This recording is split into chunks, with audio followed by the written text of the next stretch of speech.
Isn't that pretty? GTX 1660, medium settings and 1080p. I am Couch Coop and this is my Atomfall review Game Pass Day 1, so that's a win. And yes, expect a PlayStation 5 review of this game from my good self. I'm a very large Rebellion fan. That's the name of the studio that put this out. Zombie Army 4 could be one of my favourite third-person online co-op shooters. I've recently reviewed Sniper Elite Resistance, and I feel Sniper Elite 5 is peak for that series. Can I get some agreement in the comments? Also, that CEO, bit of a legend. Look him up if you can. The man just can't fail at anything. Have they failed with Atomfall? However, I have deliberately avoided all of the big name reviews. It's been quite difficult, and this one has been heavily advertised. I get it on just about every advert on YouTube currently. You will probably get one in a second. Talk about taking on a prickly market as well. This is a first-person sort of radioactive dystopia future-ish. It's very analog, by the way, which is welcome. Sort of disaster fallout scenario. It does have a very We Happy Few vibe to it as well, which is quite cool. It does focus on a lot of close quarters combat, a bit more than I imagined it would for a Rebellion game. But everyone's a cheeky Cockney blighter, which is probably helping with that We Happy Few analogy. But there is a massive competitor in the room with us, and it is, of course, Fallout 4, which was recently updated for the PlayStation 5 for absolutely nothing. Just be calm. You'll die here. Oh, cheeky bugger. I think there were probably two mindsets with that. It's been long enough since Fallout 76 came out to leave the gaming community sort of craving that sort of scenario and model. And also the studio have never really ventured in this direction. It's always been like Nazi zombie killing, much to my enjoyment. Don't quote me on that. There's probably something in their back catalogue that is post-apocalyptic. It does feel like a slightly different take on the subject matter, and that's very welcome, obviously, but is it doing enough to sort of separate it from those aforementioned games? You've got stuff like Metro Exodus sitting there on the PlayStation 5, which is so strong, and reviewed recently by myself. They've also pushed quite a lot of budget, obviously, to that marketing. You would have all heard the song that they've managed to get the rights on. I know how much some of that stuff can cost, and when you play Resistance, it becomes clear that Atomfall was their major project at the time, and that got most of the attention. This isn't a small release for the studio by any stretch, and it's a risk to go up against some of those aforementioned games. But as mentioned, it's been long enough, the dust has settled on the genre a bit, so we are due something cool and dystopian and post-apocalyptic. Come on, Vic, you're fine, pal. Where'd you go? Dead. You're dead. You hear me? Dead.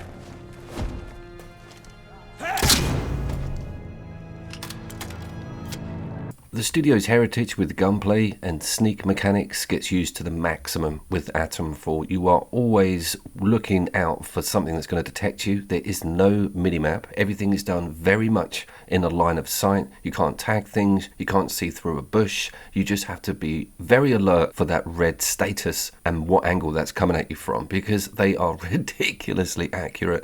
And I would say their vision cone stretches 320 degrees around their heads. I did want to state that I've put 10 hours, just about 10 hours into this game. I've had to scramble. I'm not a big content creator. I do not get early access or codes. So it's a huge panic when a game like this comes out and I can get day one access. I'd love for that to change. I'd love to be bigger. Only time will tell if we can get people to click that little red button. It's kind of a horrible loop that the big name reviewers get early access, they get all the clicks because everyone's looking for reviews of the game, and it's just like a self-fulfilling prophecy. They get bigger, it goes round and round. It's the same people. It's not how it's supposed to be, I'm pretty sure.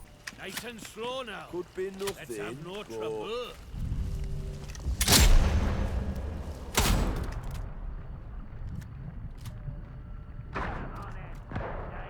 Bloody right, pal. You asked for it.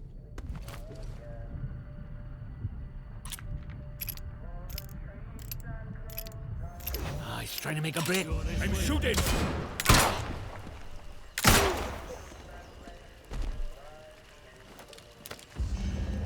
They had Welsh accents, so it's not all pearly kings and queens. And something else that takes a while to get your head round is that all your inventory management has to happen unpaused. So you've got to craft, combine, even put other weapons in slots in real time. And that takes so long to get used to. It is about prep. It is about avoidance to a certain extent. But as we all do, walking in all guns firing is definitely an option as well. Let's have no stress. Nice and... Hello? Hello? What the hell? There is also a fair amount of ordnance lying around and at your disposal, and all of the crafting and nail bombs and molotovs can be made by your good self once you get a few of the perks unlocked. And it's got a pretty standard perk tree, nothing outlandish with that, other than I cannot see a strength or weight increase, and you guys have probably already hit the limit on that backpack. So that's another thing, is jostling out weapons whilst you're getting fired upon because you found something better and you don't have room for it because you've got to eat a Cornish pasty. Warning.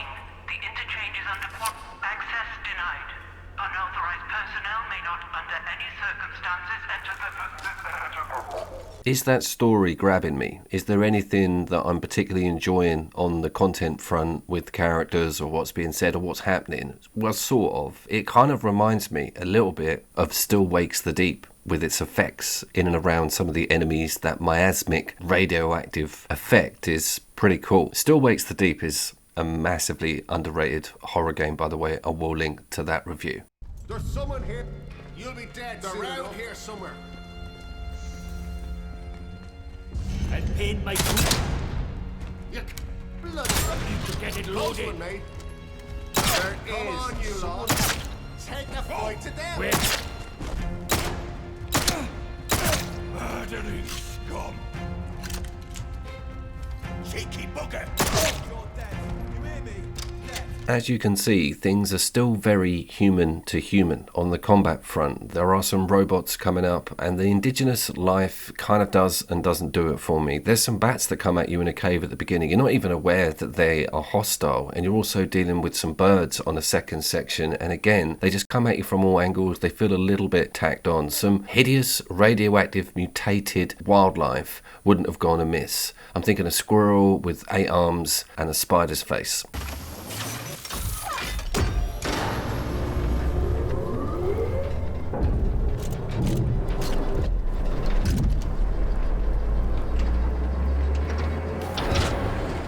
I feel I'm struggling a little bit with how the questing system works. They're called leads, and you have them in certain areas. There's no massive marker permanently on your compass to say go here, do that.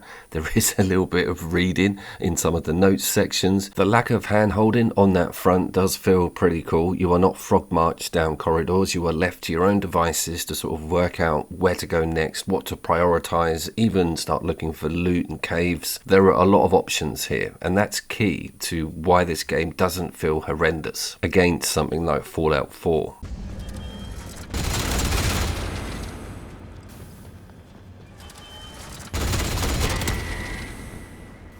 The turrets give me a slight Portal vibe as well, so there's a bit of a patchwork thing going on here with the gameplay model and what sort of experiences you're getting. There's stealth, there's excitement, there's gunplay, there's exploration, there's beauty in that landscape and comedy in a lot of that dialogue, and these glowing ones, they ain't playing.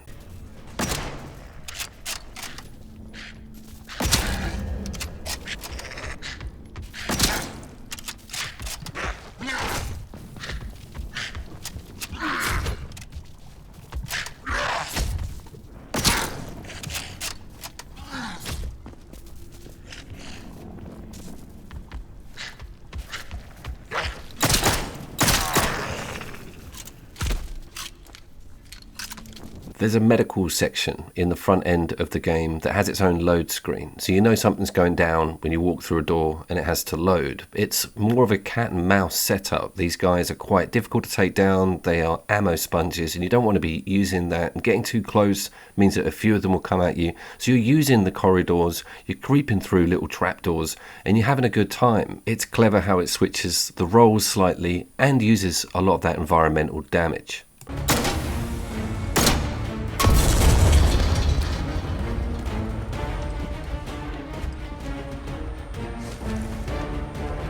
we're also sort of straying away from that Raider-style outlaw humanoid model and leaning towards slightly more mutated, even supernatural monster-like creatures, which is something I want to see a lot more of. And it does kind of deliver on that front. That bit's a bit spoilery. I want to be careful and don't reveal too much of its body horror. The water stuff, the leeches, someone over-programmed these radioactive leeches, my god.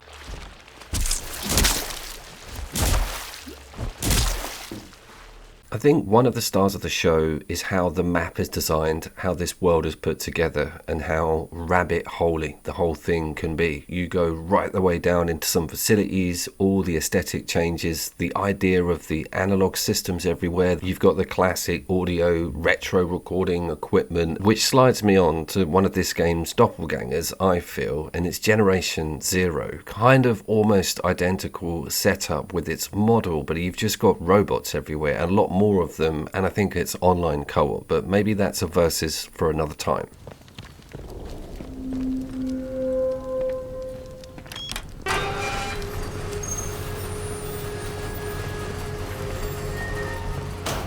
Skithamore is where this game sort of comes into its own and really does flex what it is about, and that is massive scary machines marching around this awesome landscape, interacting with the humans that occupy the area. Your job is to just sneak around, blow stuff up, murder things without being detected, and get some damned quests done whilst you're there. It does all seem quite daunting. You have to work out where everything is in your head. You can't just click a button, see through a door or see through a wall and tag an enemy. Everything's got to be done, as mentioned, in line of sight, and that is pretty awesome.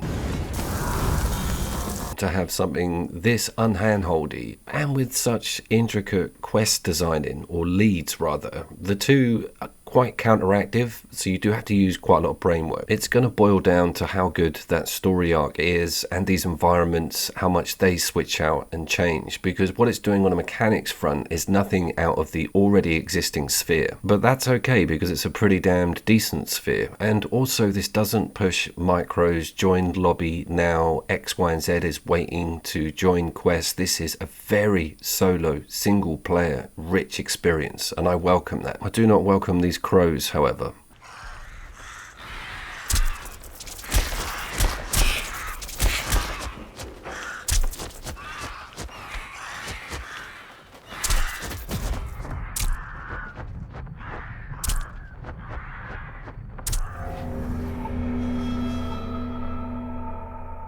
I wanted to say rural England, or Wales and Scotland, everywhere else this is set in the British Isles or the United Kingdom, it's not confusing, is one of the best actually, since everybody's gone to the Rapture. Was the last time I saw an English country village look this dazzling. I do want to say that the difficulty is also perfectly pitched. You're probably very experienced with this genre as game, as is myself, so I was thinking I was just going to cut through it, not have to read the instructions as per, but yeah, I hit some problems because I hadn't taken the time to read instructions or work out exactly what a tool is for. And yeah, that was a Snow White picture on the wall of this cottage. Little dig to the new film, maybe. That is also another thing about Rebellion, is they never bent the knee to wokery. Never dealt with any of it, didn't want to, didn't need to. Their games are pretty heavily embedded in historic accuracy, Zombie Army 4. But yeah, Rebellion remain unscathed on that front, and I respect them for it.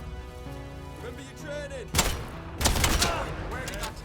Don't die here. Okay, let's move to the verdict. Now, this is a Game Pass perfection purchase, alright? You know what I'm talking about. That monthly fee, getting this, and being able to just enjoy it for as long as you want is well worth the money. I'm going to give this PC version maybe another 5 hours and report back if I find anything major on the change front. I will then get a physical copy on the PlayStation 5 and have that as a permanent addition to my roster and go from the beginning again and re-review the whole thing on a 9th gen console. The Rebellion fanboy in me says this is brilliant, but I'm not sure everybody's going to march out and want to pay full price for this on day one on the Sony side.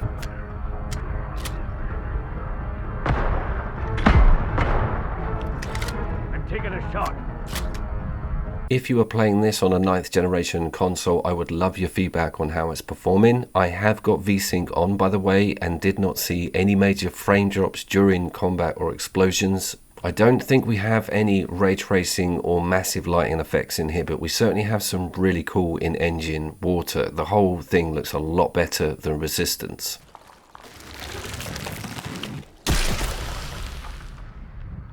My name was of course Couch Coop, and I am not sloping off early to play a little bit of Heat. Bros, you went ready for Need for Speed Heat PC Ultra. I think they probably are, Coop. I will see you down there.